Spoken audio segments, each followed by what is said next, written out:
Hi, my name is Julia. I'm 26 years old and I have been learning Spanish by myself for an incredibly embarrassing amount of time. But I've put together a blueprint of things that I wish I knew when I first started the language because I was studying completely all over the place. I had no clear direction.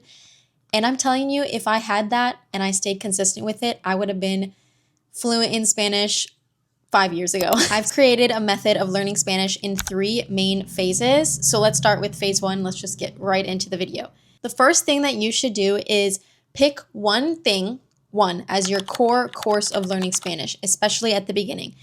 I'm looking at my notes. So that's either an app, a textbook with audio or a normal textbook, an online curriculum, a book, whatever works for you. And here are some of my favorites. So for apps, for anyone new to the Spanish language, Language Transfer is one of the best apps out there.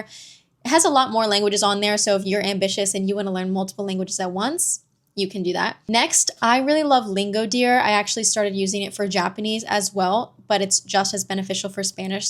Busu, I know you've heard about it, but it's also really great. It's really just figuring out an app that works the best for you. So all of these are just suggestions, but it's really just trying out different ones or just picking one specifically and sticking to it from the very beginning because that overall is going to be the most helpful. If you're a very audio learner, Pimsleur. All of these are non-sponsored, by the way. These are just my recommendations. Pimsleur is really good because it gets you speaking immediately and gets you learning phrases from the first day you start it. So I really love that. Next, for audio courses, my absolute favorite is Unlocking Spanish with Paul Noble. This is amazing. It's basically like language transfer, but in audio book format, but it's really, really great. Trust me on that. I also use that for Japanese as well. Incredible.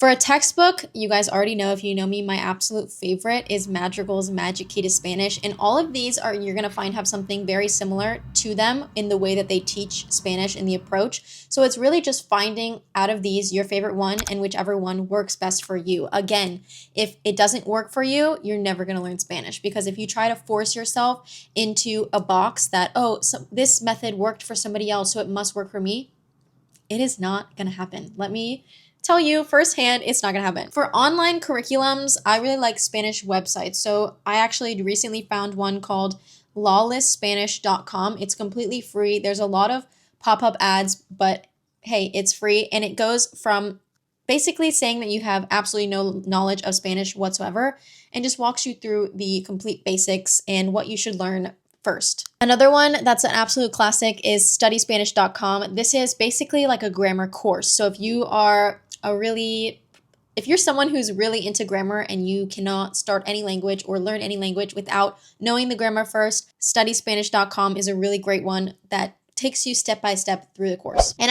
in this first phase, focus on learning greetings, learning words and phrases in the present tense, basic questions, and a high frequency vocab list. Next, you are going to create a spaced repetition system of vocabulary learning. My favorite is Anki. If you have never heard of Anki, you can create your own flashcard deck of vocabulary words. It shows you the words right when it knows you're about to forget it. And this has been the most helpful thing in learning vocabulary words. I wish I had started with Anki in the beginning. And my biggest advice to you is don't start with the pre-made decks. Start by making your very own deck.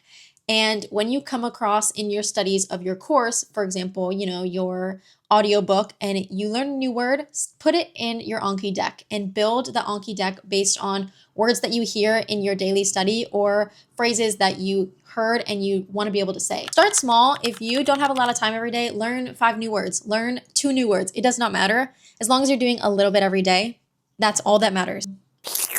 Next part of phase 1 is comprehensible input. You're going to find something super easy, something that's very beginner material that you understand 90 to 95% of. And by understanding the vast majority of what's being said, you're going to pick up words subconsciously. Some examples are Dreaming Spanish, and you can set it to absolute beginner or beginner level, and it'll show you videos that use very basic vocabulary and shows you everything that's happening. You're basically just watching videos and you're studying. And this is my favorite thing because it does not feel like you're studying at all.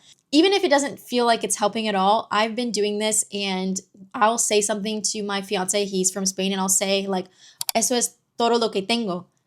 I have absolutely no idea how to use that word, but I knew that that was the correct use of that, even though I had never used it before because I had heard it in a video. So it's pretty cool. One of my favorite Spanish YouTube channels is Spanish After Hours. She uses the Spain dialect because she's from Spain, but I absolutely love her videos. She does very beginner comprehensible input, and it's so fun to watch. So I recommend checking that out. Estaba diciendo, pediste. And I want to say I ordered, but I don't want to say I farted. So what's the...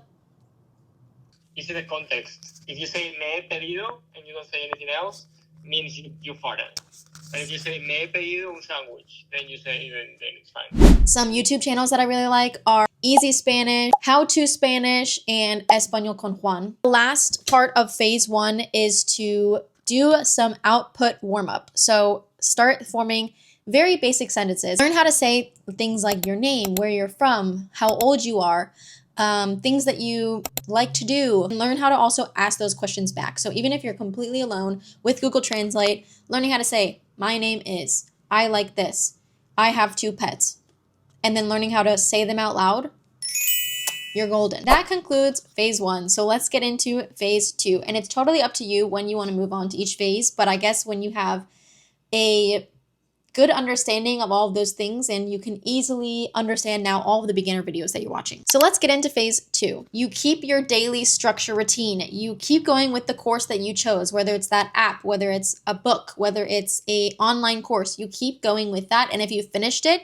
you can move on to A2 or B1 level material. You can find things that are a little bit harder for you, a little bit more challenging. So you can move on from language transfer if you finish that and move on to, for example, the entire book of Madrigal's Magic Key to Spanish. Read it front to back, cover to cover, and use that as your daily course structure. It's basically taking your English brain and turning it into a Spanish brain with things you already know. So highly, highly recommend. Then you can add things on. So learn how to talk more in the past tense and the future tense and practice sentences with that. The best way to practice sentences is things like, how would I say something in English? If you're talking to a friend, I want to go to the store tomorrow. How do you say it in Spanish? Yesterday, I made a cake. I baked a cake. How do you say that in Spanish? Next, you're going to upgrade your comprehensible input. So switch to a more natural flowing video. So simple Spanish vlogs, graded reader books. So if you're not into watching videos, which I think is the best way, and you want to read as well, switch to graded Spanish readers. So like Spanish books for little kids. So it'll go slowly and it'll introduce vocab that you probably learned in your phase 1 learning. And if you feel ready, you can transition to Netflix shows with the Spanish subtitles that you can largely understand. So maybe starting out with just kids shows. One thing that I have found helpful is when you really don't want to study and you just want to watch a show in English, put the subtitles in Spanish, because you can be reading the subtitles and learning words that way totally subconsciously. Because if you see cat, you know they're talking about a cat, and you see in the subtitles gato, you just learn cat. Keep going with your SRS, your Anki, your whatever other space repetition system flashcard that you have set up for yourself, and add short phrases that you want to be able to memorize and say. Anything that you find useful that you think you could use in your daily life, put it in your Anki deck. I actually learned this tip from a creator on YouTube who's learning Japanese, but he says to utilize ChatGPT. If you don't want to utilize ChatGPT, that is totally fine. Just create sentences. So create about 50 sentences in every area of your life. If you're interested in a certain sport, how would you talk about that sport? Translate those sentences to Spanish. And in this phase, you can start your real Spanish practice, whether that be on HelloTalk, italki, with a friend, even if it's completely by yourself with a app that you find that utilizes an AI partner, if that's something that you want to do. Practice your speaking. For me, I was terrified to do it to someone, so I would practice by myself and take videos.